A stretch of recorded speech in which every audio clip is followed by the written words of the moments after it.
Hey guys, I am Sarah Ramos, one of the member of Group 4. So in today's video, we will be talking about 10 environmental issues together with my group mates. So now, let's get started.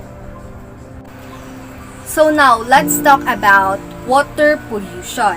We all know that water pollution is a major problem that we are facing nowadays.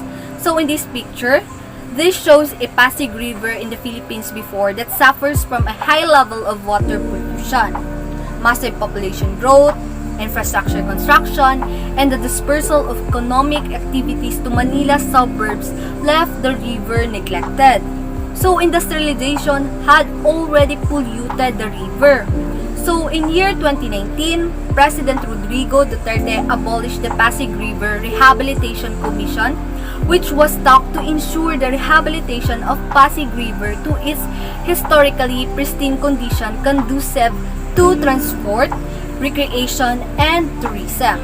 Pasig River water quality was to be improved by reducing the discharge of polluted municipal and industrial wastewater to the river system. Hello everyone, I am Trisha Mitandasing and I will talk about air pollution. Air pollution. This can be defined as the presence in the air of substances that adversely affects its chemical composition. The main pollutants are particulate, which are either liquid or minute particles of solid materials that float in the air, such as smoke, dust, and fly ash. Also, rubber, iron, and cement are the most common particles measured in suspended solid particulates. This type of pollution should be a big concern because humans breathe 20,000 liters of air each day and pollutants cause 150 early deaths every year. The Environmental Management Bureau or EMB under the Department of Environmental and Natural Resources is in charge of the monitoring and assessment of air quality in the country. Based on the 2008 National Emission Inventory, it was estimated that 65% of the pollutants came from mobile sources, 21% from stationary, and 14% from area sources. Good day everyone, I am Grizel Ribayan and now let's talk about biodiversity loss due to endangered species here in the Philippines. Philippines hosts more than 52,177 described species, of which more than half is found nowhere else in the world. Although considered to be a mega-diversity country, the Philippines have lost at least 70% of their original habitat, and with at least 700 threatened species, most of which are caused by the human activities and threatened by destruction. Examples of these are the Philippine eagle, tamaraw, Visayan warty pig, and the Philippine crocodile. Forests are home to numerous endemic life forms. Rapid deforestation, transformation of mangrove swamps, and destruction of coral reefs all point to significant loss of biodiversity.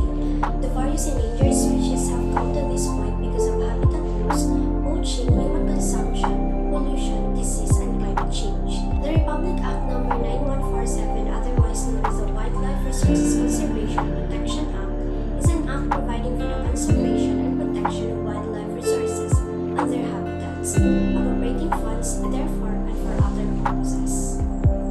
This issue is not yet solved due to continuous human activities that has a negative impact in the biodiversity, as well as the effects the living of many endangered species in the Philippines.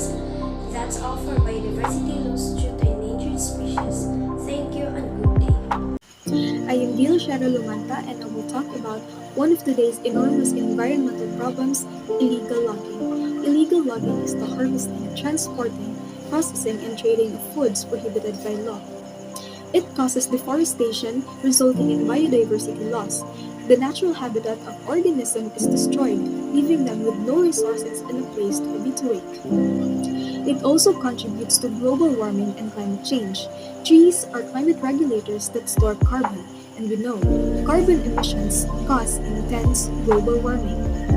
The Philippines recorded 13.2 million hectares of natural forests in 2010. However, in 2020, it lost approximately 47,000 hectares of natural forest, which emitted 27.4 million tons of carbon.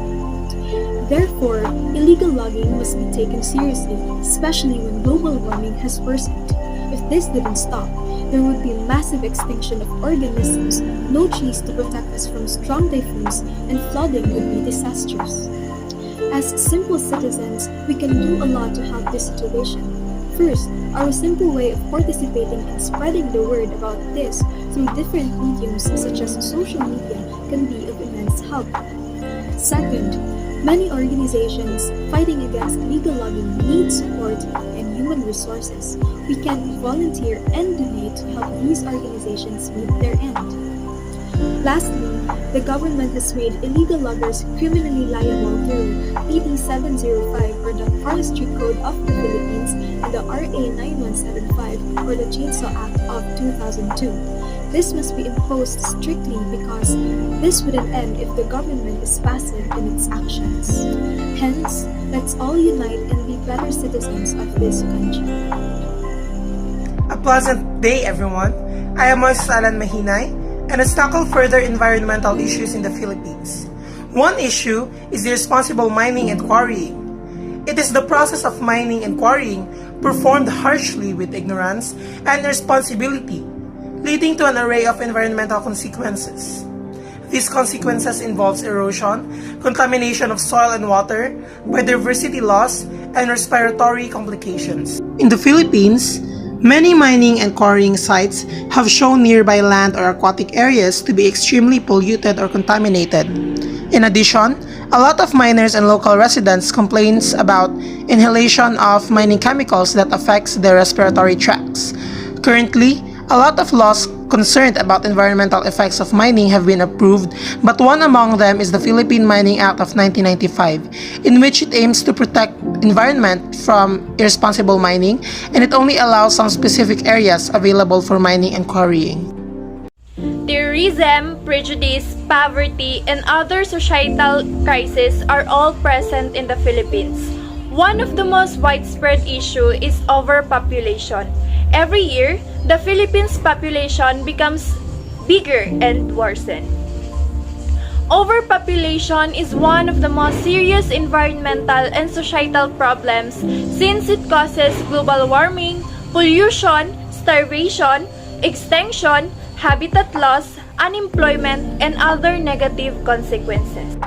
Based on the current statistics and Philippines population density map, in the year 2022, Philippines has 112,508,994 population with a growth rate of 1.36%. Prior to that, the National Economic and Development Authority said that the government will carry out the full and intensified implementation of the National Program on Population and Family Planning, or NPPFP, which was approved by President Rodrigo R. Duterte last March 4 during the 35th Cabinet meeting.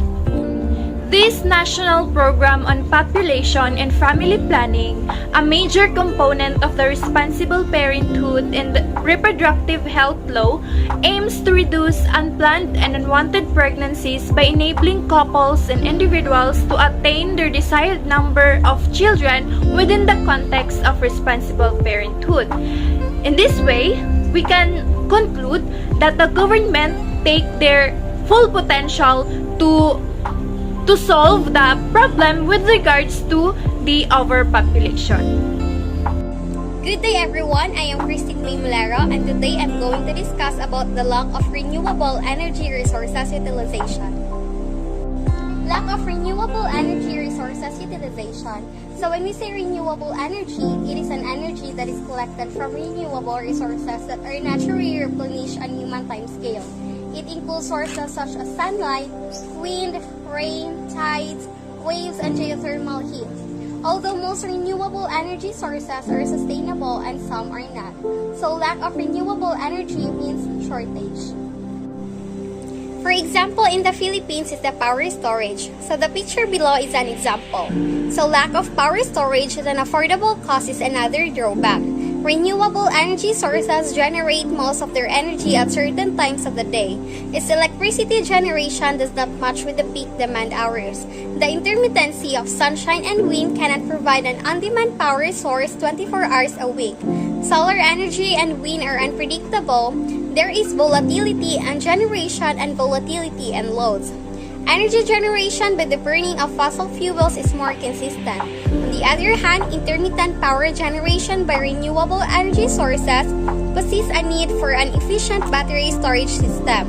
A battery storage system helps to store the surplus energy for later use.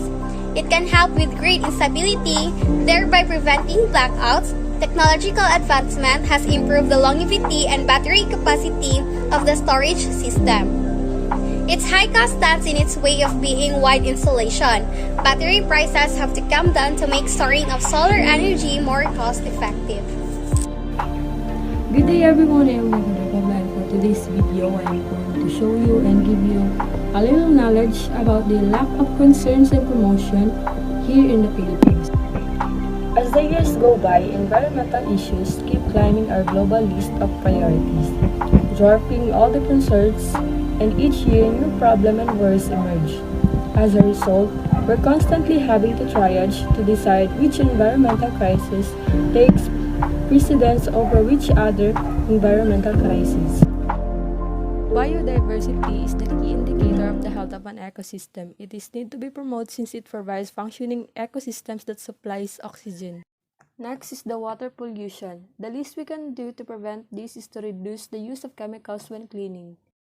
And last is the deforestation. We can help to reduce the deforestation by buying more recycled and organic products as well as limiting the amount of paper and use of the cardboard. Another environmental issue is the lack of environmental protection laws.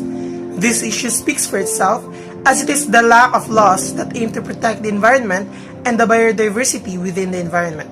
Sure, our country may have some environmental laws, but sometimes most of them are unknown to the general public or it is not implemented as strongly as it should be. Our country is actually rich in biodiversity and our country is an agricultural land with so much potential, but due to lack of environmental protection laws, all of it is compromised and wasted. Currently, there are still some laws that aim to protect the environment, such as the Philippine Clean Water Act of 2004, Ecological Solid Waste Management Act of 2000, Philippine Clean Air Act of 1999, and Toxic Substances Hazardous and Nuclear Waste Control Act of 1990, which all of it aims to protect the environment and maintain the cleanliness and safety within the environment, particularly the air, water, and biodiversity. We are currently dealing with environmental issues such as global warming, flash floods, climate change, and so on. People's misconduct toward waste management is one of the reasons of these issues. Some people are careless with the rubbish disposal. They do not consider the impact of their acts on the environment or on human health. Improper waste disposal is the disposal of waste in a way that has significant environmental implications. Hazardous garbage placed on the ground and not recycling items that should be recycled are just few examples. This may have negative effects such as air pollution, water pollution, soil contamination, and infections to humans. But we can make a difference. How we can solve this? First, decompose. Second, recycling. Third, follow the policy with regards to waste management. Fourth, choose sustainable plastic-free options. And lastly, be responsible always. So what are you waiting for? Stop improper waste disposal and we do the RS. Reduce, reuse, and recycle for the betterment of our country. That's it for today's video, guys. And together, let us save the environment. Thank you for watching.